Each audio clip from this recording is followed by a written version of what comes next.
Hello. First, I'd like to congratulate our Dutch colleagues and all the colleagues from WONCA Europe Executive Board, from the other networks, everyone that worked in the organization of this great conference. And thank you also for inviting me to be here today. I'm going to discuss some reasons that make elderly patients at high risks of suffering harm from medical interventions, about the role of quaternary prevention in the care of our elderly patients, and I'm going to finish sharing some tools to navigate these troubled waters. Um, and Let me give you two real-world examples. Would you mind meeting Mateus? Mateus is 72 years old and helps his wife take care of their grandchildren. Most days he takes his 1 hour walking tour and usually swims twice a week. He loves to read the newspaper on the bench in the garden. He is a well-informed person. He is overweight. He is not much of taking medications, as he has been healthy, but he takes 1 pill of aspirin 100 milligram daily. He is taking aspirin for about 4 years. In one of the last consultations, when asked about taking aspirin, Mateus commented, "They say that everyone should take it to prevent heart attacks and strokes." So in this case, the clinical questions that needs to be answered is, in a 72-year-old man, does taking 100 milligram daily aspirin protect him from having a heart attack, stroke, or even more important, does it protect him from dying from all causes? This would be our structured PICO. And what do you think? Is this a well-built PICO? Okay, it seems to be a good PICO. However, I am from a generation used to vinyl discs. And when a new single was launched, there were always two sides. Side A, usually with the best song, but there was also the side B. Dear friends, in Ted Pico, the side B was missing, and we often forget it. In the outcomes, we also have to consider possible harmful effects and look at them with very much attention. So, to answer our PICO, our clinical question, here we have a randomized control trial, the so-called Aspirin trial. The results were published last year in the New England Journal of Medicine. It involved persons who were 70 years of age or older and did not have cardiovascular disease, dementia, or disability. Participants were randomly assigned to receive 100 milligrams aspirin or placebo. And here we have the results. After a median follow-up of 4.7 years, there were 1.6 more deaths per 1,000 person years among those receiving aspirin than those receiving placebo. I repeat, more deaths in the aspirin group. Cancer-related death accounted for much of this excess mortality. Here we have it. As you may see in picture A, there were much more deaths related to cancer in the aspirin group. And this was not observed in other causes of death. So, surprisingly, unexpectedly, the aspirin trial shows us a higher all-cause mortality risk among apparently healthy older adults taking daily aspirin and maybe mainly attributed to cancer. Now, think about the real world. How many patients do we have as Mateus? How many elderly patients without previous cardiovascular disease taking aspirin? In this kind of situation, we are doing more harm than good. In this kind of situation, we need to implement quaternary prevention. Another case, please meet Filomena. Filomena is a grandmother of two and she loves to take care of her grandchildren and also to walk. Almost every day, she walks more than 60 minutes to and from her daughter's house. She is 76 years old. She has been healthy. She has well controlled hypertension with amlodipine 5 milligrams per day. And last summer, she made a routine blood test. And when she went to her family health unit, she had to be seen by another physician because her own family doctor was on vacation. This colleague medicated the patient with rosuvastatin 10 milligrams. After 6 months, Philomena seeks help from her family doctor because she has a lot of pain in the legs. She is applying topic diclofenac, but it has not improved, and she is even facing difficulty maintaining her walks. She already had to ask her daughter to pick her up by car. There is no evidence of edema on the feet, no infections or other inflammatory signs. And by reading the health record, the family doctor sees that the patient's LDL cholesterol has been 164 in the summer. And it was based on this value that the colleague initiated rosuvastatin. The doctor chooses to suspend the statin and repeat the lipid profile after 2 months. Those 2 months passed, and the patient returned to the consultation. She no longer has pain. She went back to her daily walks, and she brings the new blood test result. The LDL value is now 156. In this case, the PICO, our clinical question, is: in a 76-year-old woman, does lowering LDL cholesterol with statin, or in this case, rosuvastatin 10 milligrams, protect her from having a major cardiovascular event, or even more importantly, does it protect her from dying from all causes? And of course, don't forget the side B, and this without causing harm. This seems to be a good PICO. So let's look to some evidence. Here we have a systematic review that seems to answer our question. It was recently published in the Lancet. The aim was to summarize the evidence of LDL cholesterol lowering therapies in older patients.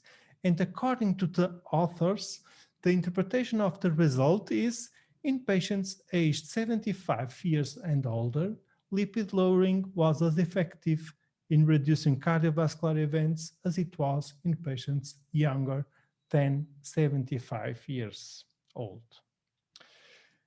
At first glance, these conclusions seem okay, but do we have a problem or not? Yes, we have a problem. It is not the same thing for a patient with a previous stroke or heart attack to take a statin or other lipids lowering medication to prevent new major events or death, or a patient without a previous stroke or heart attack. It's not the same thing. This is what our cardiology colleagues usually call to lower the lipids in primary prevention versus secondary prevention.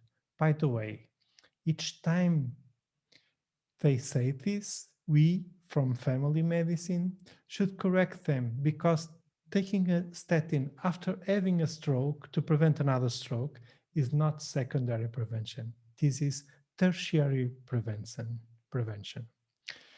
And the problem with this meta-analysis from the Lancet is that the authors achieved their conclusion by mixing trials implemented in primary prevention with those in tertiary prevention. As you may see in this picture, for example, Utopia is a primary prevention and the others are from tertiary prevention.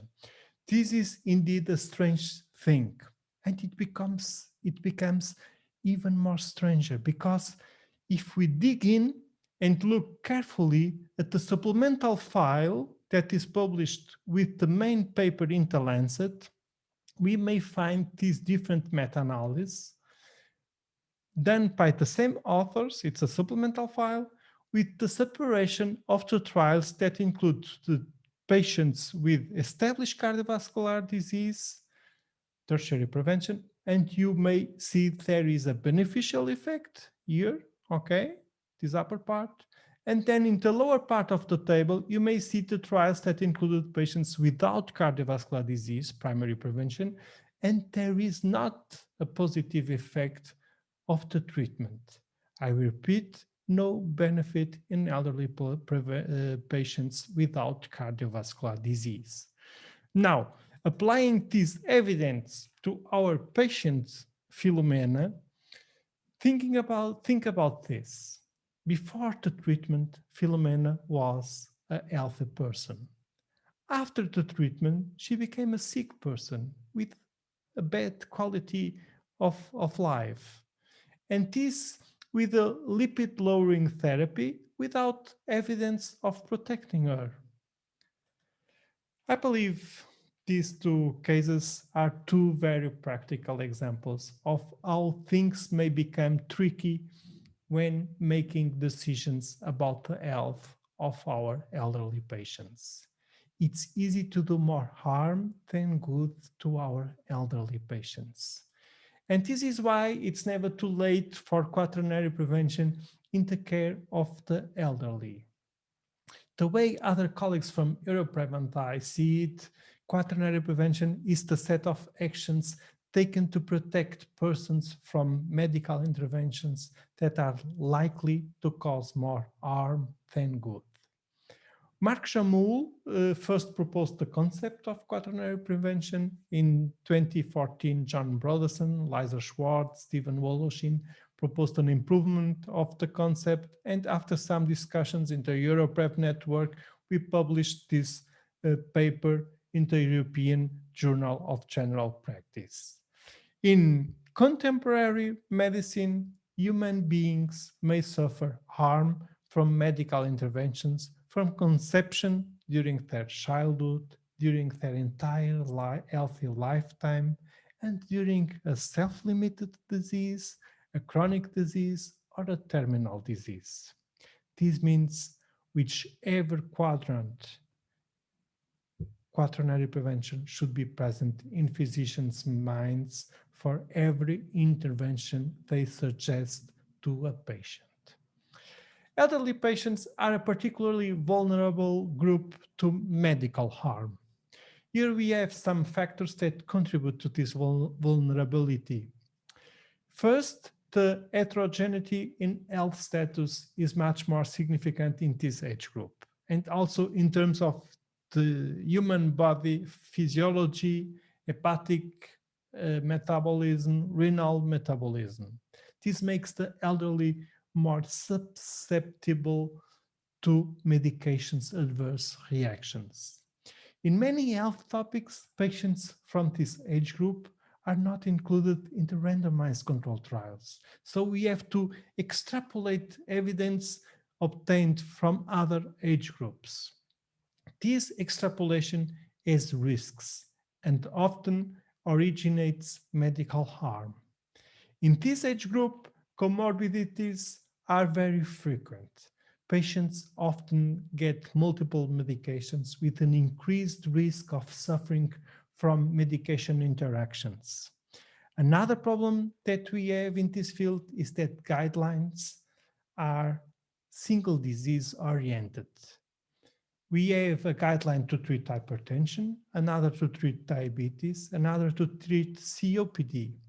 But we don't have a guideline to treat the person that has the same at the same time hypertension, diabetes, and COPD.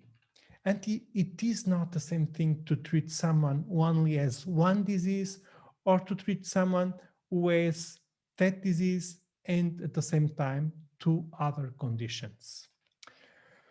By the way, I found this exciting paper written by our colleagues from Singapore. They developed a treatment plan for a hypothetical 72-year-old woman with asthma, depression, diabetes, dyslipidemia, hypertension, and osteoarthritis, according to the latest clinical practice guidelines recommendations. And then they assessed the treatment burden by quantifying it in terms of time spent, cost, and the number of appointments and medications.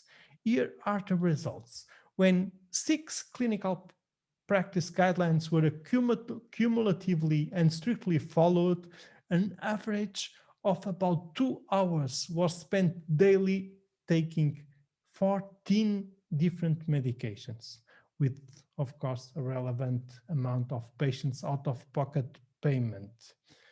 Of course, the treatment burden was time consuming, costly, and disruptive. Now, to a frequent doubt that we face regarding prevention in this age group. When to stop screening in this age group? The main rule is do not recommend cancer screening in patients with a life expectancy of less than 10 years. However, I recognize that sometimes it may be challenging to decide. Another relevant question that we may ask ourselves is, what do we want to prevent? Cancer screenings are mainly to prevent death. In the elderly, death is something unavoidable. So our main focus should be to prevent disability. Quality of life becomes even more important than quantity of life in this age group. I want to finish my presentation with some good news. Some tools may help us to implement quaternary prevention, which may help us to navigate in these troubled waters. For example, some medication database software and even mobile apps may be precious tools in managing and helping polymedicated patients. Here is a tool that may be very useful and it's free, the Medscape Drug Reference. It's available on the web or as a mobile app. And as you may see in this picture, we just have to insert the the medication our patient is doing. The app automatically gives us detailed information about the possible interactions, including some hints on how to manage these interactions. MedStopper is also a very useful tool. It's also free. The internet link is here in the right down corner, medstopper.com. Our Canadian colleague James McCormack developed this tool. He has done fantastic work and it helps us prescribe medications more safely and also to deprescribe unnecessary or harmful medications. It incorporates the famous stop and the Beers criteria. And finally, a word for Choosing Wisely. Choosing Wisely campaign keeps spreading in many countries of the world, and there's a set of recommendations that help us avoid harm to our patients. And dear colleagues, I tried to show you how we have to be aware of not harming our patients from the moment we look at the evidence to the moment we share decisions with our patients. For that, I believe there are some good tools available, but don't forget, the patient himself is still the best tool. Thank you very much for your attention. I wish you all a very happy conference and have a nice day. Thank you.